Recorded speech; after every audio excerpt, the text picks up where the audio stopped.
The game of the week of all around SEC play is the number one team in the nation, the Texas Longhorns, going to the Horseshoe to play the number 3 ranked Ohio State Buckeyes.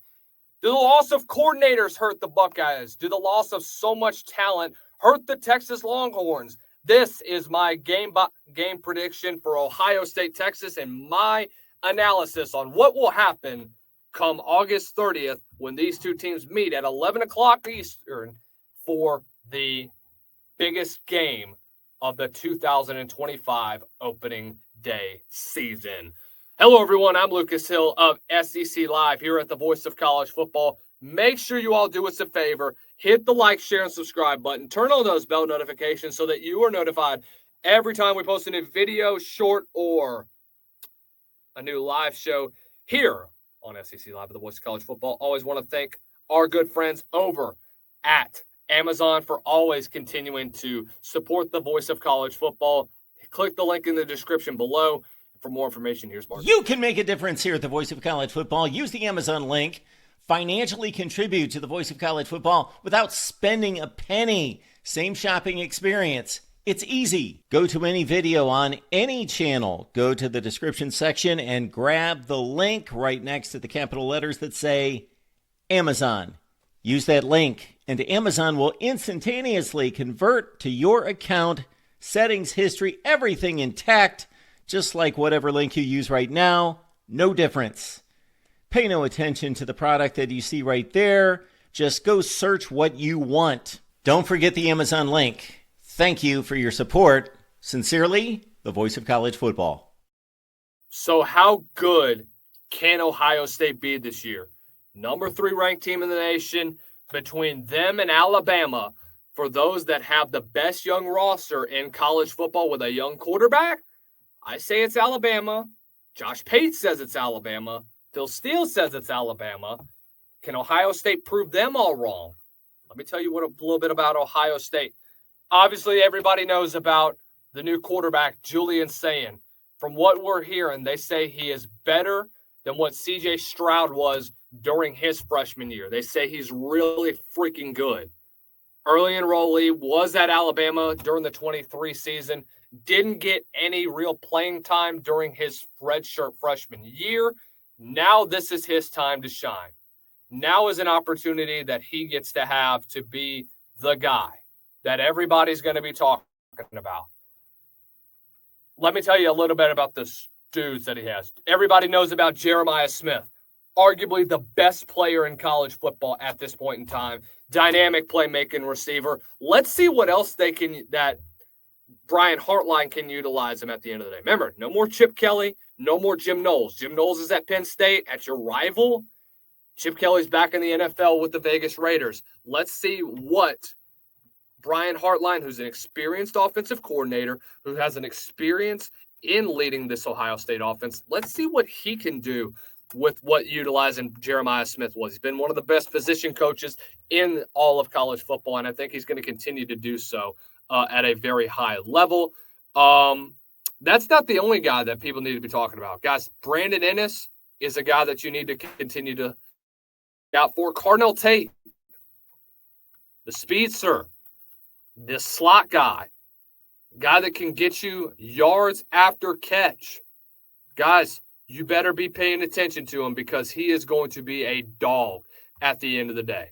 C.J. Donaldson, former 1,000-yard rusher over at West Virginia. The dude is going to be all over this Texas front. I'm excited to see what this young Ohio State offensive line is going to look like compared to a Texas defensive line that returns a lot of production, obviously led by Colin Simmons with other guys off the edge.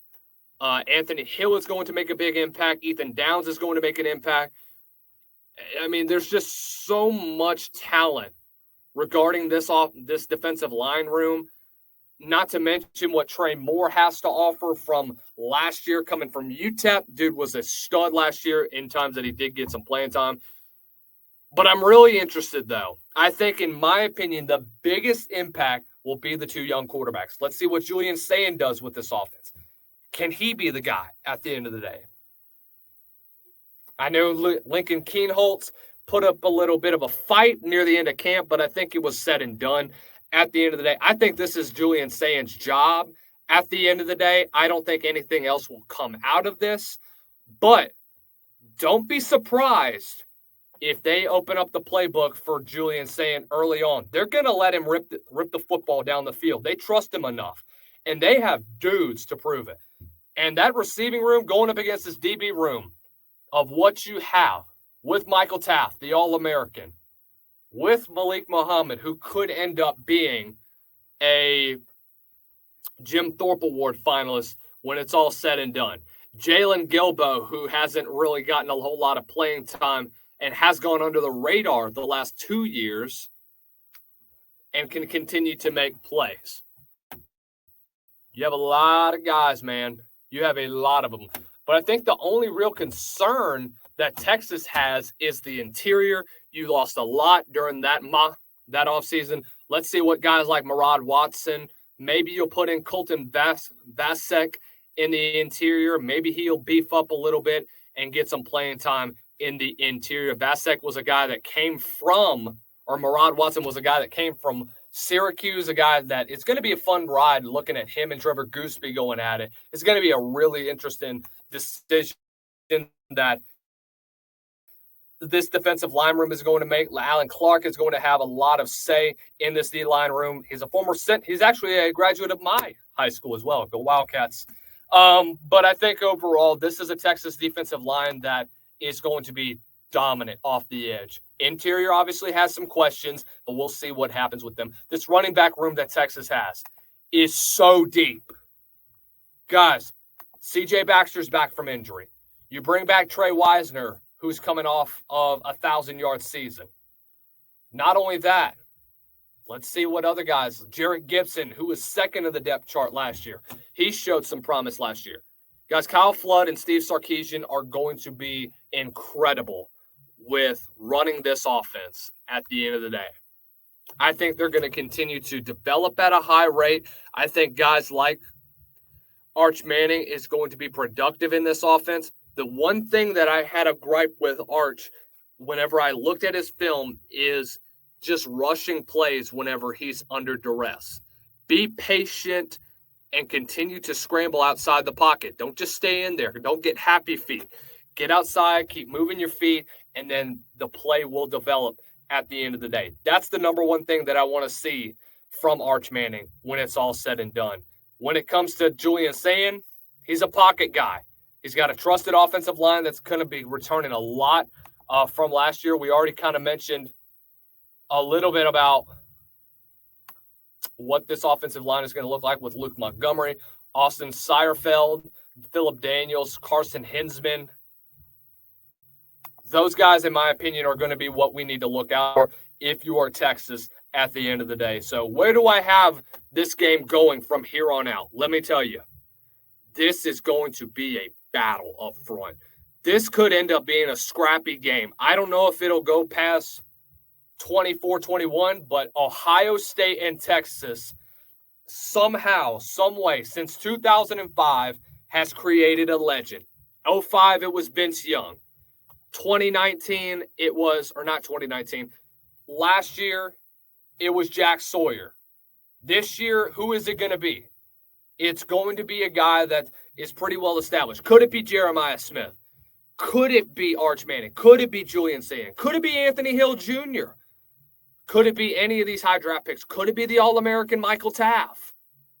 We don't know just yet, but I know this. There's going to be one guy that's going to make a difference throughout that entire game. It may not be a quarterback. It may not be a running back. It may not be a receiver. It could be a special teamer. It could be an offensive lineman. Anybody is prone to it. Anybody's a legend. To me, Ohio State in this one at the shoe, I'm concerned with them on the defensive side of the ball. I know their DB room is stacked.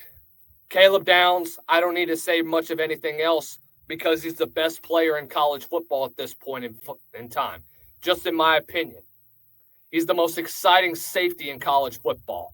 And he'll probably be a top 5 pick when it's all said and done by the time we get to NFL draft time this time next year. And I think at the end of the day, this is a DB room that does have Downs, but you also have a lot of young guys that are going to be playing in that cornerback role as well. You know, when we talk about guys like Malik Hartford, who can continue to develop at a high rate, Devin Sanchez and Lorenzo Styles, who are going to continue to get a lot of reps, and Jermaine Matthews, who is a freshman All-American a couple years ago, who's going to continue to get his draft stock going on. Davison Igbenbozum, who's a former Ole Miss guy. We'll see what he does. He's been in this Ohio State program for the last 3 years. Had 2 interceptions this past season. He's going to continue to be a leader. And I think that overall, this is an Ohio State program that even with that depth, this Texas team is going to play underneath. They're not going to take a shot down the field, especially with what Arch has been able to do, just with what the playmakers that you have overall. I think you'll find protection overall from this Texas offensive line. It'll be enough for you to stay around in the game, but Ohio State's offense is just loaded. I think Julian Sand has the upper hand with the amount of weapons that you have. Give me Ohio State in the shoe to win this one. They'll be the number 1 team by the time we get to in 2 weeks. Let me know what you guys' thoughts are in the comment section below. Do I have Ohio State too high on my list? Should I say that Texas should win? What are your guys' thoughts overall? Let me know in the comment section below. Hit the like, share, and subscribe button. Turn on that bell notification. We'll see you guys next week. Follow me on X at Lucas Hill SEC. Follow the Voice of College Football at THEBOCFB. Until next time, ladies and gentlemen, stay blessed. Don't stress.